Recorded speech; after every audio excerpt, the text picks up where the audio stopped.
முதலில் திரு ஐயநாதன், தடைகளை தகர்த்தெறிந்து என்று விஜய் குறிப்பிட்டதோட அடிப்படை என்ன அப்படின்னு நீங்க கருதுறீங்க? அதையே அவர் அந்த மாநாட்டில் தான் சொல்லுவாருன்னு நினைக்கிறேன் வழக்கமாக. ஏன்னா அரசியல் கட்சின்னு ஒன்று தொடங்கணும் அப்படின்னோம்னா எதிர்கொள்ளக்கூடிய சவால்கள் அப்படின்றது நிறைய இருக்கும். அதே நேரத்தில் ஒரு அரசியல் கட்சி எதை சாதிக்க வருது? தமிழ்நாட்டு அரசியல் கட்டத்தில் ஏராளமான அரசியல் கட்சிகள் இருக்கும்போது மற்றும் ஒரு அரசியல் கட்சியா அல்லது ஒரு மாற்று அரசியல் சக்தியா அது ஈர்க்கக்கூடியதா? தமிழ்நாட்டு மக்களினுடைய எண்ணங்களையும் கருத்துக்களையும் ஈர்க்கக்கூடியதா அப்படின்ற ஒரு கேள்வி எல்லாருக்கிட்டையும் இருக்கும், எதிர்பார்ப்பும் இருக்கும்.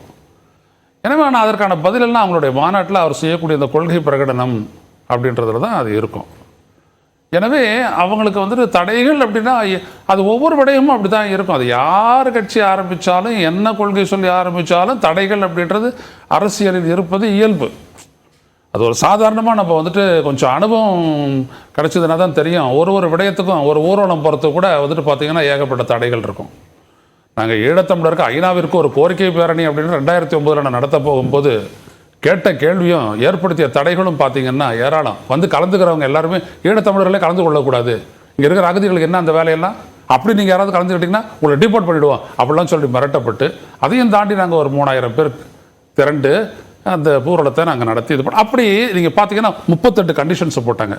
இது வந்துட்டு ஒரு திராவிட முன்னேற்ற கழகத்துக்கோ இல்லை ஒரு அண்ணா திராவிட முன்னேற்றத்துக்கோ கேட்டாங்கன்னா அப்படியெல்லாம் போட்டெல்லாம் கொடுக்கறதில்ல.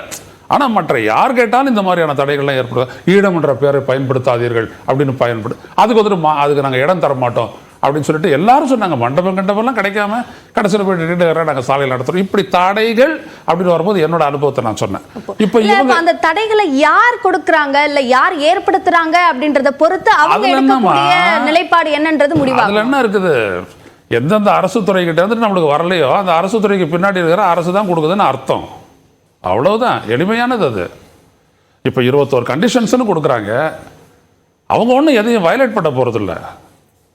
ஒழுங்கமைப்பு பண்ணி உறுதியாக துணையில் இருக்கணும். இப்போ நாங்கள் 600 கிலோமீட்டர் மனித சங்கிலி நடத்தணும், பாதுகாக்கப்பட்ட வேளாண் மண்டலமாக ஆக்கணும், பேரழிவு திட்டங்களை எல்லாம் அனுமதிக்கக்கூடாதுன்னு சொல்லி மதுராந்தகங்கள் ராமேஸ்வரம் வரைக்கும். அப்போ வந்துட்டு என்ன பண்ணாங்க அப்படின்னம்னா வந்துட்டு கண்டிஷனே தரமாட்டாங்கன்னா நாங்கள் கோர்ட்டுக்கு போயிட்டு பெற்றோம். நான் போயிட்டு டிஜிபி அலுவலகத்தில் போயிட்டு பேசி எல்லாத்தையும் அந்த பர்மிஷன் உடனே கொடுத்துட்டாங்க. கொடுத்துறதுக்கு பிற்பாடு ஒரு பகுதியில் இருக்கக்கூடிய டிஎஸ்பி அல்லது எஸ்பி கிட்ட நாங்கள் பேசி அவங்க என்னென்னு சொல்கிறாங்கன்றதை கேட்டுக்கிட்டு ஒழுங்குபடுத்திக்கிட்டோம். அதாவது அந்த அமைப்பாளர்களும் காவல்துறையும் சேர்ந்து அதை ஒழுங்குபடுத்திக்குவாங்க. இதுதான் நடக்கிறது. இதையே ஒரு பெரிய விஷயமாக்கி இதை நாங்கள் பரிசீலனை செய்வோம், நீங்கள் வாங்க வந்து பேசுங்க அப்படின்னு சொல்கிறதெல்லாம் வந்துட்டு அது இதமானது என்று நான் கருதுகிறேன். ஒரு கட்சி அவங்களுடைய ஜனநாயக கடமை ஆற்றுறது, அவங்க ஒரு இடத்த இது பண்ணிட்டாங்க. அந்த இடத்துக்கு வரும்போது அது பக்கத்தில் ஹைவே இருக்கிறதுனால நிச்சயமாக சில நிபந்தனைகள் எல்லாம் கொடுக்கணும், சில வரையறைகள். ஏன்னா அந்த பக்கத்தில் போகக்கூடிய அந்த போக்குவரத்துக்கு தடை இல்லாமல் பார்த்துக்கணும் அப்படின்றது தான். இதெல்லாம் ஒரு சாதாரண விடயம். ஆனால் தடைகள் அப்படின்றத வந்துட்டு சவால்கள் அப்படின்ற ஒரு பொருளில் தான் அவர் சொல்லியிருப்பார் என்று நான் நினைக்கின்றேன். ஏராளமான சவால்கள் இருக்கிறது. அரசியல் ரீதியாக இந்த கட்சி ஒரு தமிழக வெற்றி கழகம் அப்படின்றது ஒரு வெற்றிகரமான அரசியல் சக்தியாக வரணும்னா இன்றைக்கு தமிழ்நாட்டு மக்கள், இந்திய மக்கள் எதிர்கொள்ளக்கூடிய பல்வேறுபட்ட பிரச்சனைகளுக்கு முகம் கொடுத்து போராடி பெற வேண்டிய ஒரு கட்டாயத்தில் தான் நாம் இருக்கிறோம் அப்படின்றது வந்துட்டு அவர் உணர்ந்தவராக இருப்பார் என்று நான் கருதுகிறேன். இப்போது எனக்கு அந்த நம்பிக்கையை கொடுத்தது எது அப்படின்னம்னா நீட்டுத் தேர்வு தொடர்பான அவருடைய விளக்கம். நான் கூட கேட்டேன், எப்படி இந்த அளவுக்கு ஒரு தெளிவான ஒரு விளக்கம் கொடுத்தாரு அப்படின்னோன்னா அப்போ அவங்க சொன்னாங்க, இந்த மாதிரி அவர் பலரோட கன்சல்ட் பண்ணார், சட்ட வல்லுநர்களோட கன்சல்ட் பண்ணிட்டு தான் அதை அவர் வந்து தெளிவாக கேட்டுக்கிட்டு தான் அவர் அதை பண்ணார் அப்படின்னாங்க. எனக்கு ரொம்ப அது பிடிச்சிருந்தது. சரி, ரைட், ஓகே. இந்த மாதிரி ஒரு நிபுணத்துவம் வாய்ந்த அனுபவம் மிக்க பலருடைய ஆலோசனைகளை கேட்டுக்கொண்டு தான் இவருடைய அரசியல் கட்சி, இவருடைய கொள்கை பாதை, மற்ற விடயங்கள் எல்லாம் இருக்கும் அப்படின்னு நான் எதிர்பார்க்கிறேன். எனவே தடைகள் அப்படின்றது ஒரு அரசியல் கட்சி எதிர்கொள்ளக்கூடியது. எம்ஜிஆர் அவர்கள் ஒரு மிகப்பெரிய ஒரு அரசியல் சக்தியாக வருவதற்கு முன்னால் அவர் கட்சி ஆரம்பிச்சிட்ட உடனே பார்த்தீங்கன்னா ஒரு பொதுக்கூட்டம் நடத்துறது கூட அனுமதி காலத்து இடம்லாம் இருந்துச்சு. அந்த இடத்துல ஒரு ஸ்டூலை போட்டு ஏறி நின்று எம்ஜிஆர் பேசுகிற காலம்லாம் இருக்குது. ஆனால் அதுக்காக பல்லாயிரக்கணக்கான மக்கள் திரட்டாங்க. அதனால் யாரும் தடைகளை ஏற்படுத்தி அனுமதிக்கு வழங்காமல் இப்படியெல்லாம் செய்யறதன் மூலமாக வந்துட்டு யாருடைய பாப்புலாரிட்டி இல்லை மக்கள் கிட்ட அவங்க போகக்கூடிய அந்த வேகத்தை தடுத்துட முடியாது அப்படின்றது நம்ம வரலாற்று. இப்போ அவர் ஒரு இன்னமும் நடிகராகவும் தான் அறியப்படக்கூடிய ஒருவராக இருக்கார். அப்போ அவர் ஒரு கூட்டம் நடத்தப்படும் போது கட்டுக்கடங்காத கூட்டம் வந்து விடலாம் என்பதற்காக கூட இந்த கேள்விகள் கேட்கப்பட்டன. தாராளமா இப்போ நாங்கள் 600 கிலோமீட்டர் மனித சங்கிலி நடத்த போகிறோம் அப்படின்னு சொல்லும்போது 6 லட்சம் பேர் திரண்டாங்க. ரோட் அந்த 600 கிலோமீட்டர் தூரத்தும் ஒரு இடத்துல எடுத்துக்கிட்டா மதுராந்தகத்துலேருந்து பார்த்தீங்கன்னா 3000 பேர் நாங்கள் திரண்டோம் அந்த இடத்துல பார்த்தீங்கன்னா. அதுக்கப்புறம் புதுச்சேரி, அதுக்கப்புறம் அந்தாண்ட கடலூர் அப்படி போயிட்டே இருக்குது. எதையுமே சொல்ல வரேன், காவல்துறையால் அந்த அமைப்பினரோடு சேர்ந்து ஒத்துழைப்பு பெற்று அழகாக ஒழுங்கமைப்பு செய்ய முடியும். அந்த நம்ம காவல்துறைக்கு இருக்குது. நான் ஒன்று தான் சொன்னேன், இந்த வஜ்ரா வாகனங்கள் போன்றவை, போலீஸு, இது தடுப்பு இதெல்லாம் வச்சுட்டு இதெல்லாம் எதையும் முன்னாடி கண்ணில் காட்டாதீங்க. அதெல்லாம் 1 கிலோமீட்டருக்கு அதாண்ட வச்சுக்கோங்க. இதெல்லாம் எங்களுக்கு தேவையற்றது.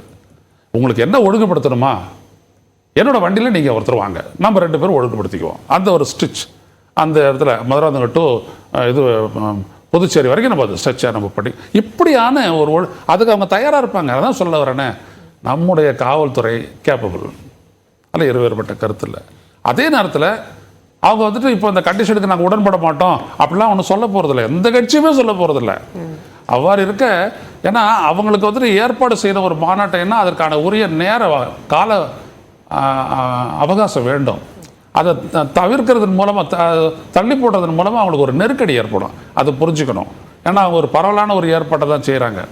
அவங்க எவ்வளோ 50,000 பேர்னு சொல்கிறாங்களா? இல்லை, 1.5 லட்சம் வரைக்கும் வருவதற்கு வாய்ப்பு. 1.5 லட்சம் பேர், அது 2 லட்சம் பேர். நம்ம கல்யாணத்துலேயே நம்ம வந்துட்டு 800 பேருக்கு திட்டம் போட்டோம்னா 1500 பேர் வந்துடுவாங்க. அதெல்லாம் ஒன்றும் சொல்ல முடியாது. அதனால் கொடுத்தவங்கலாம் வந்துட்டாங்கன்னா அந்த மாதிரி ஒன்று ஏற்படும், ஒரு ஆர்வம் இருக்கும், எதிர்பார்ப்பு இருக்கிறோம், இவங்களாம் வந்துட்டு திரளுவாங்க தான். ஆனால் காவல்துறையை வச்சு அதையும் சமாளிக்கலாம். வாகனங்களை வந்துட்டு கண்ட்ரோல் பண்ணுறது தான் ஒரு பெரிய கஷ்டம். அதற்குன்னு ஒரு இடத்த ஒதுக்கி இருக்கிறேன்னு சொல்கிறாங்க.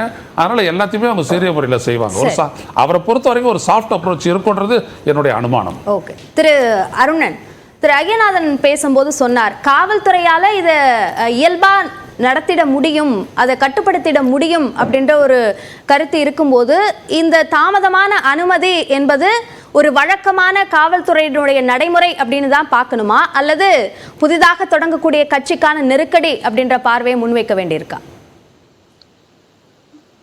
இது ஒரு நெருக்கடி என்று விஜயே சொல்லலையே. காவல்துறை எங்களுக்கு ஒரு நெருக்கடி கொடுத்துருச்சு, தடைகளை தகர்ப்போம் என்பது காவல்துறை போடுகிற தடைகள் தான் என்று அந்த புதிய கட்சியினுடைய தலைவர் சொல்லல, அல்லது அவர் சார்பாக பேசுகிற நண்பர்கள் சொன்னது மாதிரி எனக்கு தெரியல. அவங்க விண்ணப்பம் கொடுத்த உடனே போலீஸ் போய் அந்த இடத்தையெல்லாம் பார்த்துருக்குது. இப்போ அனுமதி கொடுத்துருக்காங்க.